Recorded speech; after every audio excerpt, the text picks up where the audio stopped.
baby. We live in Brooklyn, baby.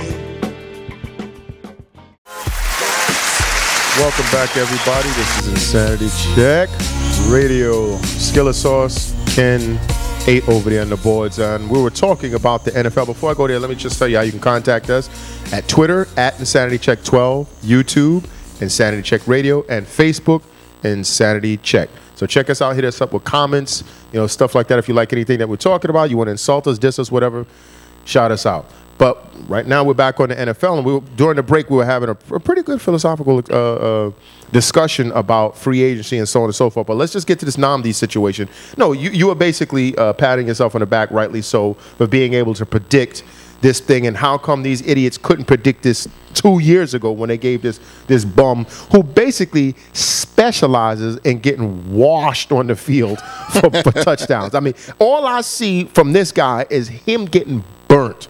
I mean, burnt, not burnt for regular shit. I mean, burnt for touchdowns. This guy, to me, is inept. I don't understand how he doesn't even look like a professional. Seriously, the way he gets washed, he's as bad for you people out there that are football fans. You saw what happened to my beloved Denver Broncos during that Ravens game, that debacle. The way those guys didn't even look like they knew what a football was or what they were supposed to do. That's what this guy looks like, and he was making $15 million a year to do that. I mean, but if he goes to the 49ers, they can hide that. You better hope they can hide it. Yeah, I'm sorry.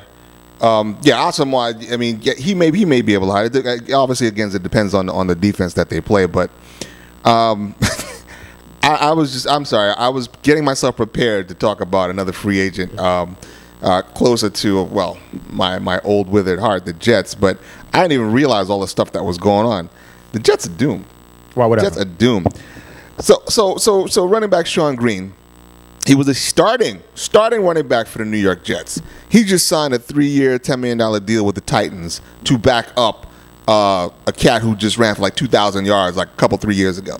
So he's definitely going to be a backup. So he left the Jets as a starter to go be a backup elsewhere. Okay. Then Jeremiah Bell, one of them fucking hulking safeties and shit. Oh, yeah, he's out. Yeah, gone to the Cardinals. Yeah, he's going, yeah.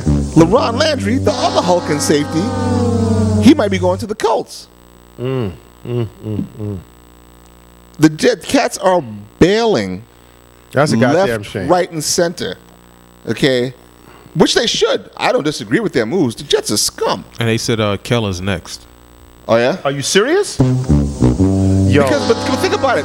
Why are you staying? You are still looking at the possibility of Mark Sanchez being your starting quarterback again. Why the fuck would you come back? And the thing is, Garrard who's basically going to compete.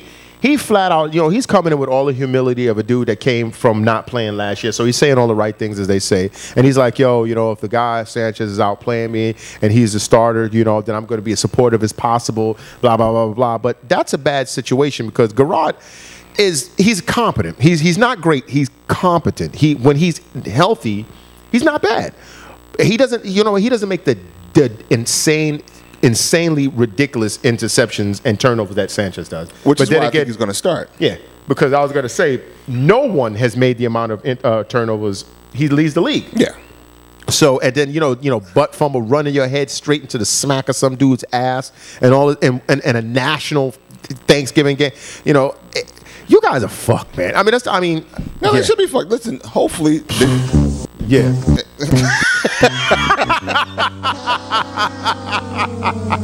To put some extra, it's deserved. It's completely deserved.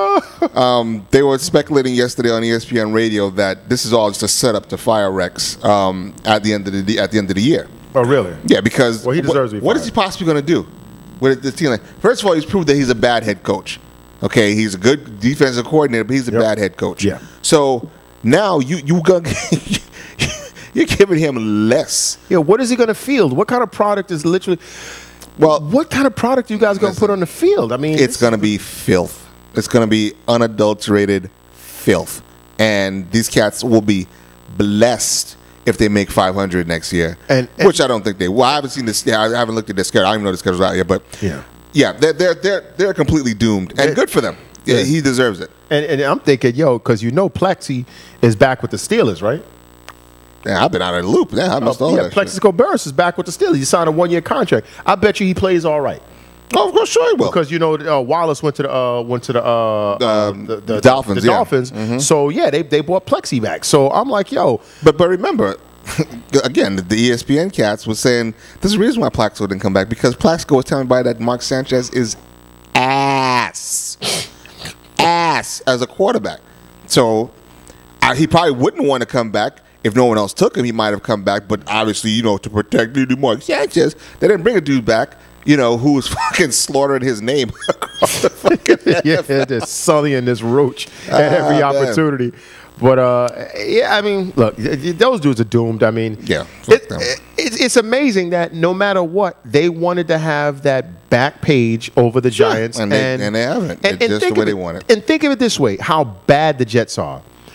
The Giants went from being the Super Bowl champions to not even making the playoffs, yet the Jets still dominate the back page.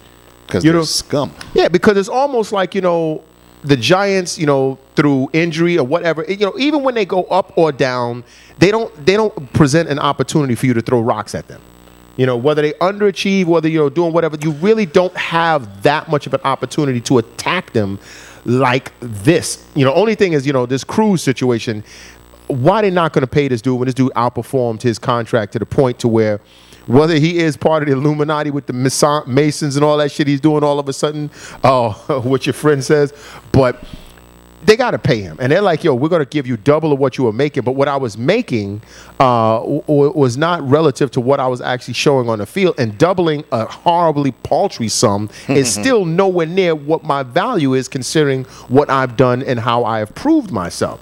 So, that's the only thing that's probably back page fodder. It's still not, pathetically embarrassing. Yeah, that's what I'm saying. It's not, these dudes are just, and then they still haven't finished yet because there's the Tim Tebow situation. Oh, yeah. Well, again, these morons are desperately hoping that someone will toss them a bowl of soup for Tim Tebow. They're going to go to hell for that, man. I'm telling you, man. They're going to go to hell. And I'm not saying that because he's all religious. They did him dirtier than and I have never seen. It's almost like they approached him with hatred, man. But there's no reason for that. We know that there's no logical reason for them to intentionally try to sabotage dude. But they did. It was all incompetence. These dudes. Yeah, no. It was no. It was incompetence as far as if they actually were trying to use him on the field, which I don't believe they ever did. No, they wanted paid. They wanted press. They did one press. They did one press. But again, if they had any idea what they were doing, they would have gotten this dude more playtime. And I told you, again, I'm sorry if this dude showed them more. Yes, it's widely known. Even his savior, Skip Bayless, said he's a bad practice dude. They said he's one of the worst practice players in the world. Then guess what? There's a reason why you go to your third string. Listen. And bring back a benched Mark Sanchez before you let this dude play. Now, hold on. Now, do I believe that Tebow could have done maybe better than that? He possibly could have. But unfortunately, he looks like dog crap. Listen. So when you're trying to save your job, you're not going to put somebody on the field who looks completely like they're going to get you fucking fired as soon as the whistle blows. My thing is this, man. I hear what you're saying, and as far as him being a practice player, some people can't. I always go back to this movie Hardball, this John Woo movie way back in the days. I think it was 1991, 92 with Chow Yun-fat, and they tried to get him to shoot, and he could not shoot unless he was in a high-stress situation. So if you just told him, pause, breathe, shoot a target, it was terrible. Bullets going off all around him, he can play. He could shoot. That's apparently how Tim Tebow is, especially it's like this flying by the seat of his pants, ultimate schoolyard way of playing is what served him. And the Jets know more than anybody because he schooled the shit out of them on a nationally televised game. But we do know of the 7 games that you caps keep harping on. Okay, 2 of them was straight hokum. 2 of them was absolute hokum. One of them he completed 2 passes, which was inexcusable, and the other one against the Bears with a fucking running back. All he had to do, the Bears running back had to do, was catch a heart attack inbounds. But what about the other games where the defense kept score under 10 or some shit like that? Yes. So this fucking derelict can do some crazy shit in the last minute. And he without a good to superior defense, this dude has no chance of winning. Now listen here, that's bullshit. And the reason I'm going to tell you this is bullshit because since I am a Broncos fan, I'm telling you what they did. John Fox did not put put in the read option, because it was totally different for what Kyle Orton was doing. You got to understand, Tebow came in the 5th game of the year. So you can't just implement an entirely new offense in one game. So they basically had to break it down and distribute it slowly but surely. So he really didn't get into a read option scenario for a whole game I don't think until like the very end of the damn season. So you can't blame this dude. It's like all of a sudden if you take Kaepernick, who was the darling of the league last year, and all of a sudden put him in, let's say, Peyton Manning's type offense. And the dude is obviously good at what he's been doing for the whole year. You throw him in that, of course there's going to be some growing pains. Of course he's not going. I mean, because Kaepernick fucked up last year with Randy Moss. He didn't know how to throw to Randy Moss yet. So what I'm saying is, give the dude a chance. The dude, unfortunately, the chance that they have to give him is to revamp an NFL offense all the way. All right. And guess what? Yeah, revamp an NFL offense. And what is the #1 offense that everybody's going to this year? What are the Philadelphia Eagles going to adapt with this new? Yeah, with quarterbacks who can throw regularly. Listen, he can throw regularly. He's just not the best, but he's not totally incompetent. Right. I'm telling you.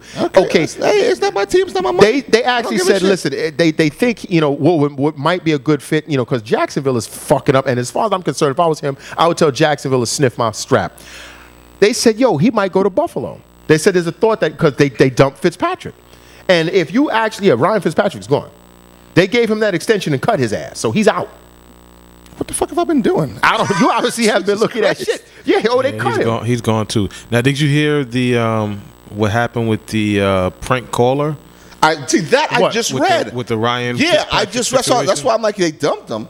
Yeah, he's actually gone. He's gone. They gave him that extension, and they cut him. And they paid him like his upfront bonus for like 20-something million, like 21 million, and they must have really hated that motherfucker.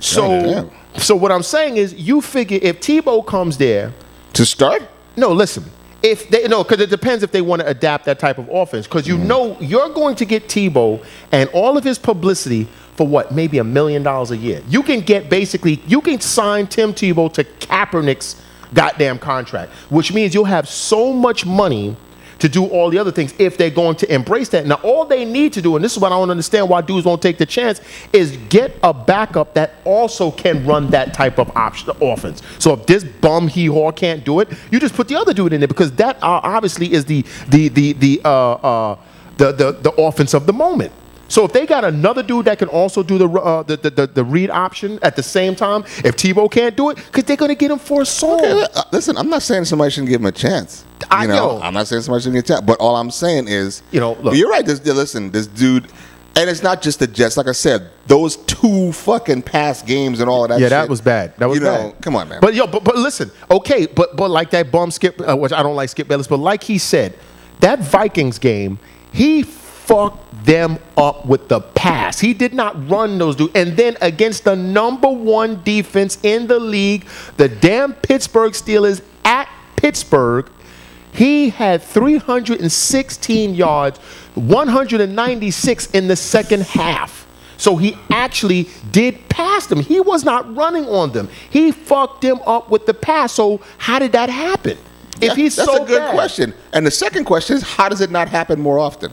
Okay, listen. That was a rhetorical question. I don't want to hear this shit. I told you that was the latter half of the season when they finally got into it. Yeah, well, I answered the question. The first half of the season, it was a hybrid offense. The last section of the season, he was more closer to the full read option. If Tebow starts in Buffalo, you going to get his face tattooed on your ass? No, I'm not, man. But I'll support. I don't think that people should always have to stick with convention. How many times have we watched this stuff and said, just because a guy is 35 years old, if he can still put, because every other sport but football, you could be 40 years old in any other sport. As long as you could produce, you could play. In football, oh, you're old, but I still have great numbers. Oh, but you're old. I'm still can't be stuck, can't be guarded one-on-one. Oh, but you're old. They don't care. So this guy, I'm actually rooting for him, because when dudes like that break the mold, maybe it will stop these old bastards from thinking that football can only be played one way. I guess since I wasn't a Broncos fan, I didn't see the highlights of the greatness of Tebow. He was frustrating when he would overthrow those certain passes. It was just horrible. It looked like he was trying to dig up a fucking mole, some of them passes he was throwing into the ground. But overall, I watched every one of his snaps.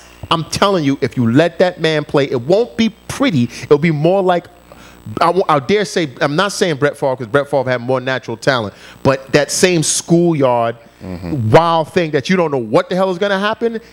But yeah, and I think more good would happen than bad. Just the way you two sons of bitches slobbered in salivation at the beginning of this past season for the Jets' doom. I will be watching. If Tebow, I hope you get a starting job. Because I do too. I would watch because I'll even put the if in front of there.